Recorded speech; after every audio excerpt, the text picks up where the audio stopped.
안녕하십니까. 농보라의 가르침입니다. 직장인 주식 투자 MTS 화면을 알아보자입니다. 돈 모으는 법, 아파트 내 집 마련에 대해서 말씀드려 왔습니다. 원금 손해가 없는 예적금 풍차 돌리기를 반복하고 1억 원을 만듭니다.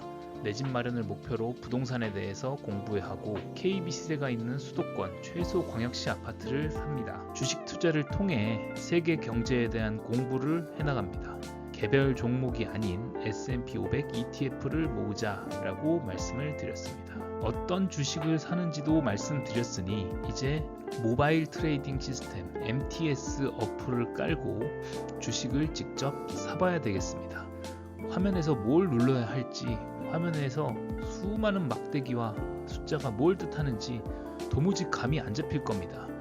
마치 야구를 아예 모르는 사람이 야구 중계를 보면 SBO가 뭔지 모르는 것과 마찬가지입니다. 그럼 또 궁금한 점이 어느 증권사를 쓸 겁니까? 요즘에 경쟁이 돼서 수수료는 다 비슷비슷합니다. 그런데 이 증권사의 메이저 증권사는 한국투자증권, 미래에셋증권, 삼성증권, NH투자증권 요렇게가 메이저입니다. 규모가 크고 오래되었습니다. 근데 우리는 그것보다 어플 사용이 편리한 게 뭘까를 고민하면 키움증권, 토스증권, 카카오베이증권 이런 것들이 좀 편하다고 보통 말을 해요. 근데 증권사별로 크게 다르지 않아요. 그냥 적당하고 자기가 마음에 드는 곳을 고르면 됩니다. 비대면 계좌 개설, 은행은 비대면 계좌 개설이 가능하긴 한데 이체 한도가 걸린다거나 출금 한도가 걸린다거나 제한이 많아요. 다 보이스피싱 때문이죠.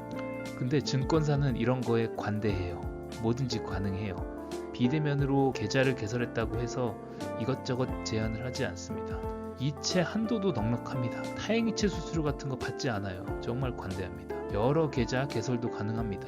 은행은 하나 만들면 며칠 있다 다시 만들어야 되고 이렇게 불편함을 줘요. 그래서 증권사에서 CMA 계좌로 만들어서 이 계좌로 주식을 사고 팔면 됩니다. 이 화면 보이실 겁니다. 처음 MTS를 깔면 매도, 매수, 거래 화면에 이런 게 나와요. 와, 너무 복잡하다라고 하지만 자세히 떠다보면 그렇게 어려운 것도 없습니다. 매수는 주식을 산다는 거고 매도는 파는 겁니다. 부동산에서도 매도자, 매수자, 매도자는 파는 사람, 매수자는 부동산을 사는 사람. 호가, 부르는 값이죠. 호가 부른다는 뜻이니까 주식이 한창 거래되고 있는 가격입니다. 이렇게 위아래로 쭉 있는데 56,600원에도 이거를 사겠다는 사람이 있고요. 55,700원에도 사겠다는 사람이 있습니다. 파는 사람은 비싸게 팔고 싶겠죠. 사는 사람은 싸게 사고 싶을 겁니다. 그리고 잔량, 이 투자자들이 모여서 서로 주식을 매매를 하는데 팔려고 하거나 사려고 하는 호가에 남아있는 개수입니다. 잔량이 남아있다는 뜻이잖아요. 56,100원에 팔겠다는 사람이 한 30만 명 모여 있는 겁니다. 자, 56,100원에 삼성전자 내 주식을 팔 테니 사가시오 라고 돼 있으니 조금 더 싸게 사고 싶으면 이 56,100원짜리가 다 팔고 나서야만 이제 그 뒤로 넘어가는 거예요. 지금 떨어지고 있으니까 더더욱이 이 금액에 더 싸게 팔릴 겁니다. 파는 사람이 아쉬운 시점이거든요. 그리고 오른쪽에 보면 일반이 있고 신용이 있는데 일반은 그 통장 아까 만들었던 비대면 통장에 잔액만큼 사는 거고 신용은 잔액보다 더 살 수 있어요. 어떻게 돈이 없는데 더 사죠? 대출을 받아서 산다고 보시면 돼요. 그래서 가급적이면 안 건드리는 게 좋습니다.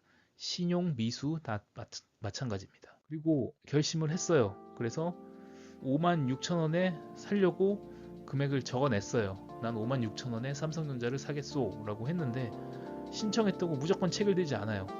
내가 사려는 금액, 내가 부르는 금액보다 더 싼 가격에 거래가 되고 있으면 체결이 안 돼요. 나는 56,000원에 사고 싶은데 다른 사람들은 57,000원에 사고 있으면 매도하는 사람은 당연히 더 비싼 값에 팔고 싶겠죠. 57,000원을 부른 사람에게 먼저 팝니다. 이게 그 수요와 공급이 하루에도 몇 번씩 왔다 갔다 해요. 어떨 때는 파는 사람 위주고 어떤 때는 사는 사람 위주고. 그래서 이걸 보고 있으면 참 머리가 아픕니다. 자기도 어떻게든 좀 싸게 살려고 합니다. 이게 금액이 반짝반짝반짝 왔다 갔다 하니까 사람 마음이 동요를 해요. 그냥 사야겠다라고 생각을 해도 이게 움직이는 걸 보고 있으면 그게 그렇게 안 됩니다.